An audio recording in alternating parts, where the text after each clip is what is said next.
నమస్తే. ఇన్నాళ్ళు నన్ను సపోర్ట్ చేస్తూ, ఎంకరేజ్ చేస్తూ మీ ప్రేమని నాకు అందిస్తున్న ప్రతి ఒక్కరికి కృతజ్ఞతలు.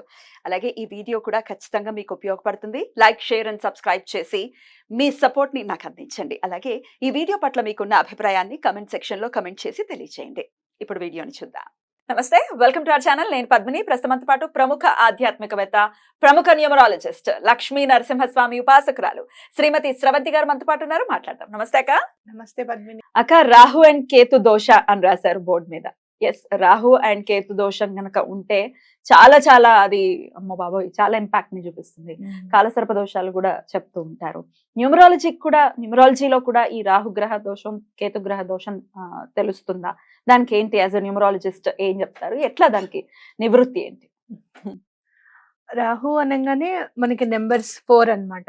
ఎవరైతే నెంబర్ 4 లో పుట్టారో, లేకపోతే 13 లో పుట్టారో, అలాగనే మనకి 22 ఒకటి, నెక్స్ట్ 31.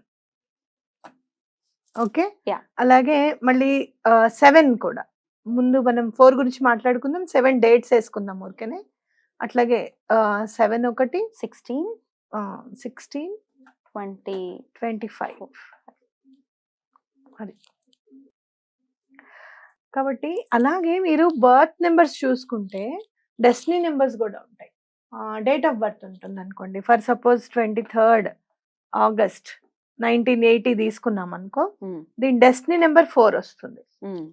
వీళ్ళకి కూడా రాహు ఇంపాక్ట్ ఉంటుంది. అట్లా డెస్టినీ నెంబర్ 4 వచ్చినా, బర్త్ నెంబర్ 4 ఉన్నా, అలాగే డెస్టినీ నెంబర్ 7 ఉన్నా, అలాగే బర్త్ నెంబర్ 7 ఉన్నా, డెస్టినీ నెంబర్ 7 ఉన్నా కూడా మనం వీళ్ళకి ఎఫెక్ట్స్ ఉంటాయి దీనివి అని ఖచ్చితంగా చెప్పచ్చు. అయితే నెంబర్ 4 కి సంబంధించినవన్నీ ఎలా ఉంటాయంటే ఆర్థిక ఇబ్బందులు చాలా ఉంటాయి.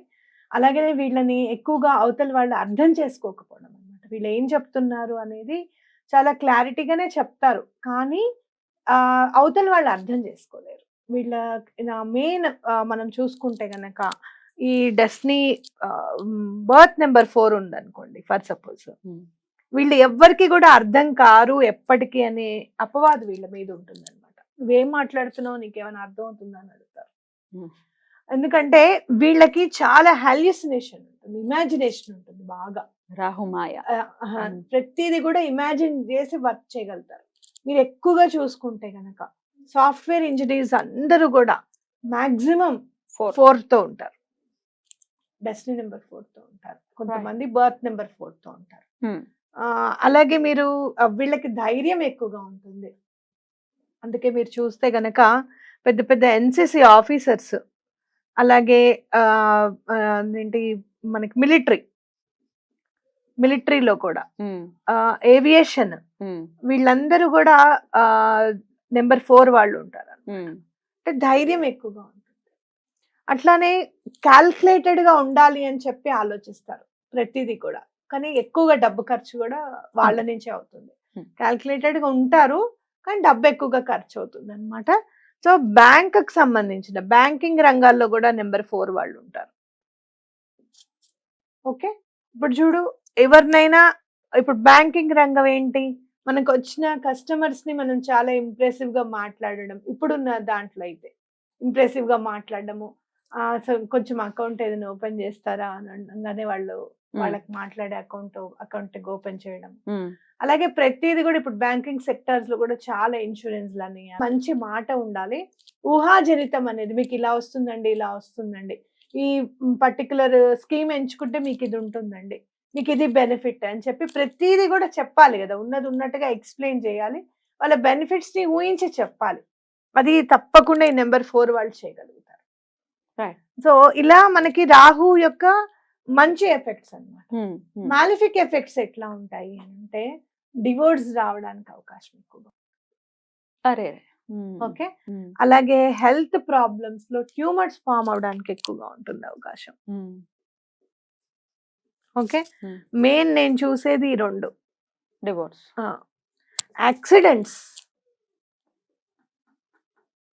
యాక్సిడెంట్స్ అవడానికి ఎక్కువగా అవకాశం ఉంటుంది. సో ఈ మాలిఫిక్ ఎఫెక్ట్స్ ని పోగొట్టుకోవాలి అని అంటే తప్పకుండా నేమ్ కరెక్షన్, సిగ్నేచర్ కరెక్షన్ అనేది తప్పకుండా చేయించాలి. Hmm. ఎందుకు అనంటే ఆ రాహు నుంచి మనకు కావాల్సింది ఓన్లీ బెనిఫిషియల్ ఎఫెక్ట్సే మనకి. మనని ఏవైతే ఉద్ధరిస్తాడో Hmm. ఆ ఎఫెక్ట్సే మనం తీసుకోవాలి అని అంటే పాజిటివ్ నెంబర్ తప్పకుండా మన సిగ్నేచర్ లో ఉండాలి. అలాగే ఈ నెగటివ్ మాలిఫిక్ ఎఫెక్ట్స్ అన్ని కూడా పోవాలి అని అంటే ఎటువంటి పరిస్థితుల్లోనూ సిగ్నేచర్ లో మంచి వైబ్రేషన్ నెంబర్ అనేది చాలా ఇంపార్టెంట్ అన్నమాట. కాబట్టి ఈ రాహు నెంబర్స్ ఉన్న వాళ్ళందరూ కూడా తప్పకుండా కరెక్షన్ తీసుకోమనే చెప్తాను నేను. ఇది మ్యాండేటరీ, ఇది కంపల్సరీ అనేది చాలా ఖచ్చితంగా చెప్పుకోవచ్చు అన్నమాట. అట్లాగే మనం ఇప్పుడు చూసుకుంటే నెంబర్ 7 గురించి మాట్లాడుకుందాం. నెంబర్ 7 ఎట్లా అంటే చాలా మంచి నెంబర్, నాకు చాలా ఇష్టమైన నెంబర్. ఎందుకంటే నేను దగ్గరుండి చూసిన నెంబర్. మా నాన్నగారు చాలా మంచి నాలెడ్జ్ ఉంటుంది 7 లో పుట్టిన వాళ్ళకి. ఎక్స్ప్లెనేషన్ కూడా చాలా బాగా చేయగలుగుతారు. అండ్ మోర్ ఓవర్ కేతు గురించి మంచి మాట్లాడుకోవాలి అని అనుకుంటే గనుక స్పిరిచువల్ గా చాలా ఉంటుంది Yeah. నాలెడ్జ్. కానీ స్పిరిచువాలిటీలోనే ప్రాక్టికాలిటీ వెతుకుతారు. అర్థమైందా? So tricky. ఆ, అంటే ఇది నిజమా, ఇది అవుతుందా, ఇది ఎలా అవుతుంది అనేది ప్రాక్టికల్ గా మనకి వర్కౌట్ చేసి చూపిస్తారు అన్నమాట. ఆధ్యాత్మికంగా కూడా ప్రాక్టికల్ గా అక్కడ జరిగిందా లేదా అనేది కూడా వెతుకుతారు. హేతుబద్ధంగా ఆ, ఉంటారు. ఇంకోటి ఏంటంటే వీళ్ళు బుక్స్ ఎక్కువగా బాగా చదువుతారు. అసలు ఒక బుక్కే వీళ్ళని చెప్పుకోవచ్చు, అంత నాలెడ్జ్ ఉంటుంది. అయితే ఆ నాలెడ్జ్ ని ప్రదర్శించే టైంలో మీరు చూడండి 7 నెంబర్ వాళ్ళేమో నర్మగర్భంగా ఉంటారు. వాళ్ళకి నాలెడ్జ్ ఉంది అని చెప్పి అవతల వాళ్ళకి తెలియదు అసలు, ఈ 7 నెంబర్ లో పుట్టిన వాళ్ళకి. ఈ 16 వాళ్ళు ఏంటంటే ప్రతిదీ కరెక్ట్ అనుకొని వాళ్ళు చెప్పిందే కరెక్ట్ అనుకొని ఆ వాదిస్తూ ఉంటారు. వితండవాదమా?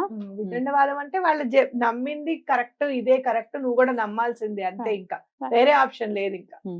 ఈ 25 నెంబర్ వాళ్ళు మాత్రం చాలా ఎక్కువగా మాట్లాడుతూ ఉంటారు. అసలు వీళ్ళు కాసేపు మాట్లాడుకుంటూ ఉంటే బాగుండు కదరా అని అనిపిస్తుంది. కాసేపు ఆపితే బాగుంటుందేమో వీళ్ళు అనిపిస్తుంది అనమాట. చాలా నాలెడ్జ్ ఉంటుంది కానీ ఎక్కువగా మాట్లాడుతూ ఉంటారు. సో ఈ మాటలతోనే అవతల వాళ్ళని బాగా మెస్పరైజ్ చేయగల తత్వం కూడా వీళ్ళకు ఉంటుంది. నాలెడ్జ్ కూడా అలానే ఉంటుంది. నాలెడ్జ్ కూడా నాలెడ్జ్ ఉంటేనే మాట్లాడగలుగుతారు దేని మీదైనా.